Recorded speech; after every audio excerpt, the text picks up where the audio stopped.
China's coastline is crowded again, but this time the numbers are staggering.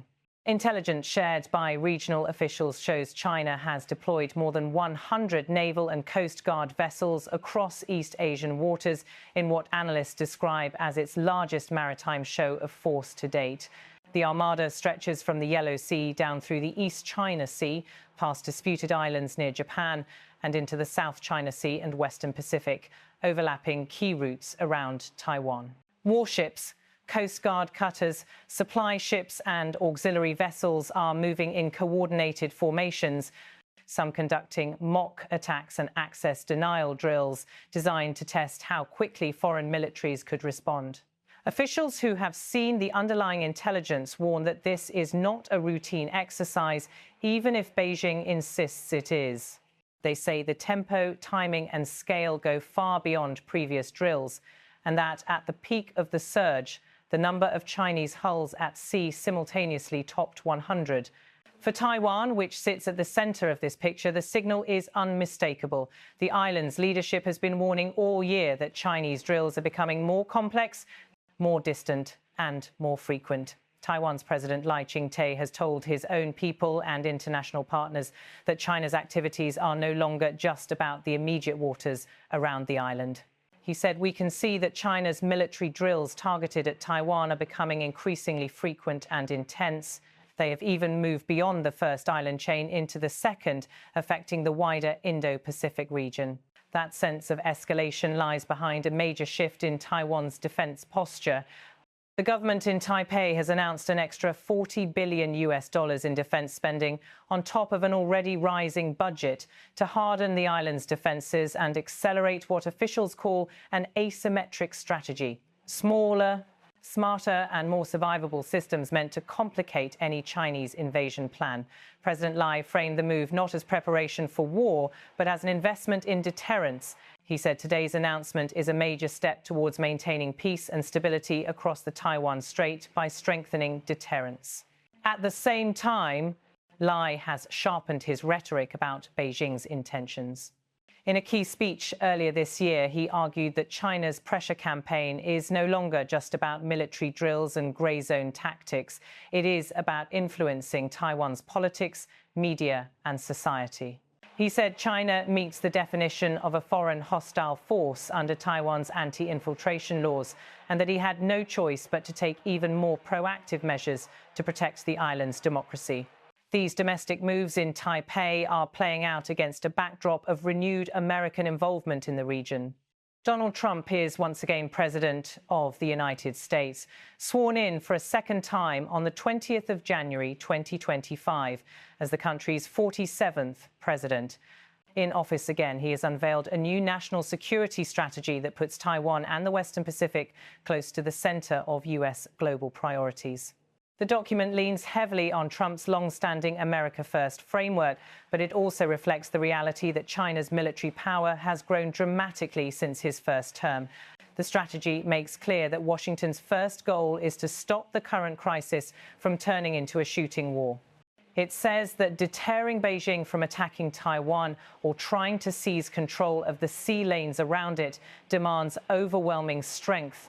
In its own words, the new strategy states that deterring a conflict over Taiwan, ideally by preserving military overmatch, is a priority.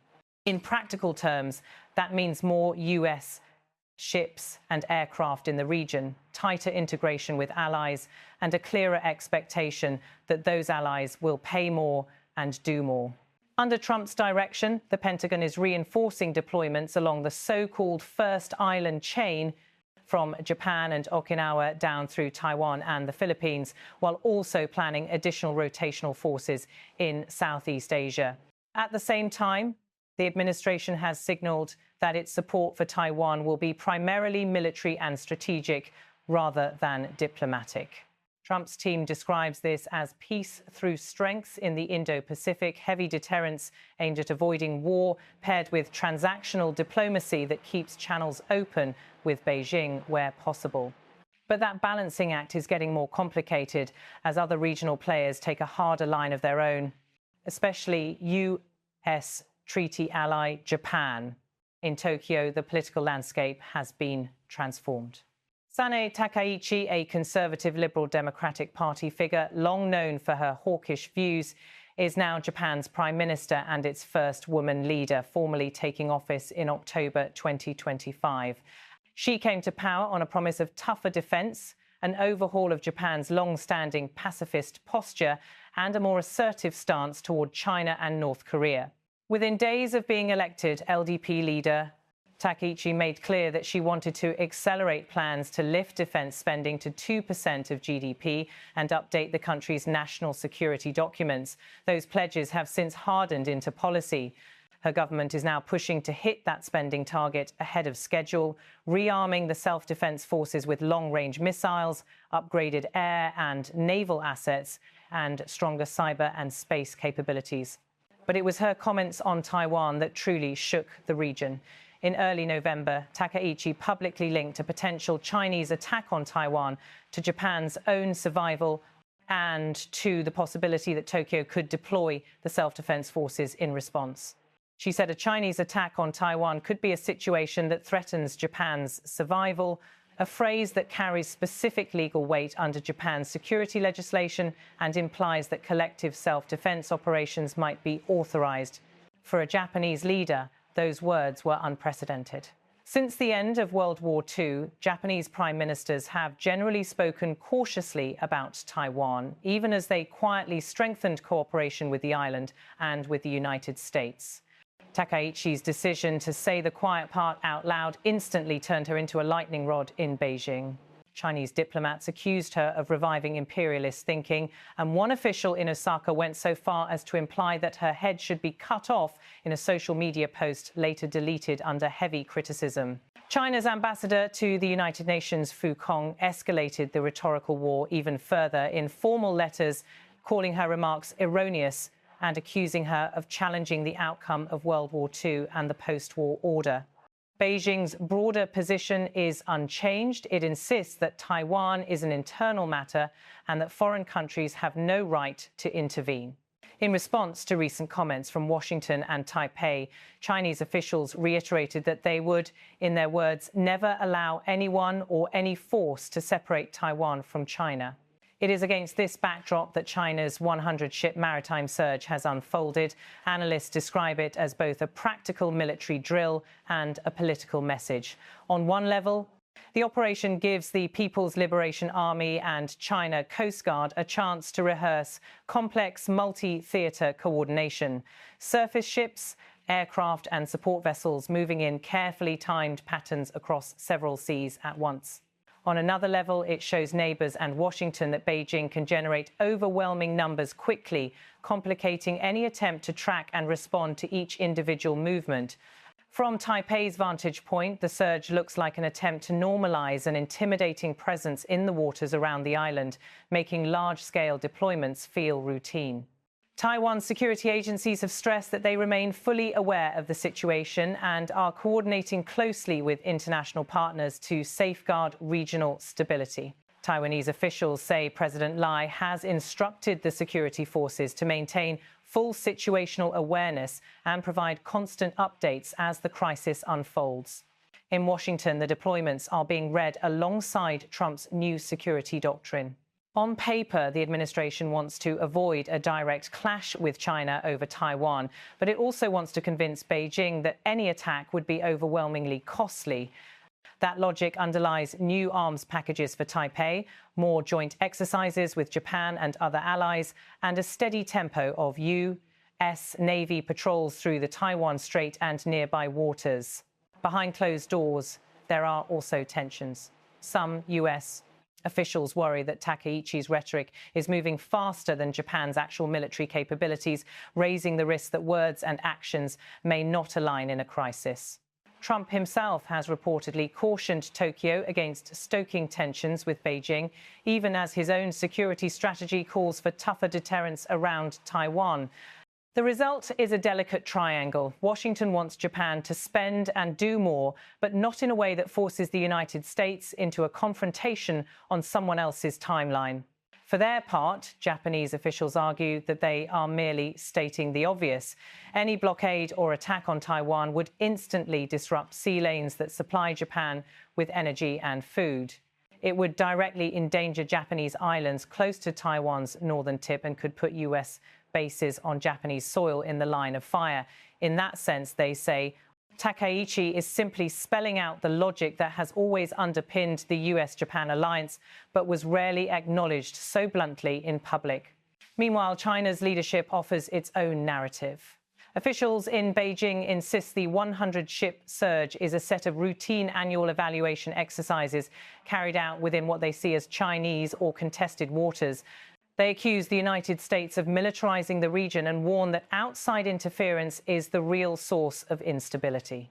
Chinese state media have also seized on Trump's harsher language toward European allies and his revived focus on the Western Hemisphere, portraying Washington as a power that is distracted, divided and overextended, even as it pledges to prevent conflict over Taiwan. Yet whatever Beijing says publicly, the pattern is clear to those watching from Taipei, Tokyo and Washington. China has spent years modernizing its navy, expanding its shipyards and launching new classes of destroyers, cruisers and amphibious vessels. Those investments are now visible on the water in unprecedented numbers. For Taiwan's leaders, the combination of larger fleets, more frequent drills and increasingly assertive political messaging looks less like routine training and more like rehearsal. For Japan's new prime minister, it confirms her argument that the country must be ready to act if the worst happens just across the water.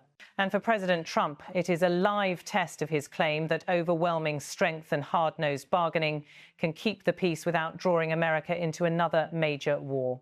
The danger, as always, lies in miscalculation. A close encounter near the Senkaku Islands, an incident involving a Taiwanese patrol ship, or a near miss with a US surveillance aircraft could spiral if commanders on either side misread orders or local political leaders feel compelled to retaliate. With more ships at sea, more aircraft in the air, and more political capital invested in appearing strong, the margin for error grows thinner. At the same time, there are still threads of restraint woven through the crisis. Despite the harsh language, Beijing continues to say publicly that it prefers peaceful unification with Taiwan and has not formally announced any new blockade or invasion plans. Trump's administration, for all its talk of overmatch and deterrence, has also avoided explicit commitments to defend Taiwan with US forces, maintaining the long-standing policy of strategic ambiguity in public, even as it deepens military cooperation in practice. For ordinary people in Taiwan, Japan and across the region, the question is whether that fragile balance can hold. On one side stands a China that says it will never accept permanent separation from Taiwan and is now willing to put more than 100 ships to sea to underline the point. On the other are a rearmed Japan and a United States led once again by Donald Trump, both insisting that only visible strength and clear red lines can stop a war before it starts. What happens next will depend on how those three actors read each other's moves and whether anyone is prepared to step back from the brink without appearing weak. For now, the sight of more than 100 Chinese vessels fanning out across East Asian waters as President Trump pledges to deter conflict and Prime Minister Takaichi signals she is ready to act is a reminder that the future of Taiwan is no longer a distant or abstract issue. It is a live confrontation playing out in real time, on real seas, with real risks for the entire Indo-Pacific region.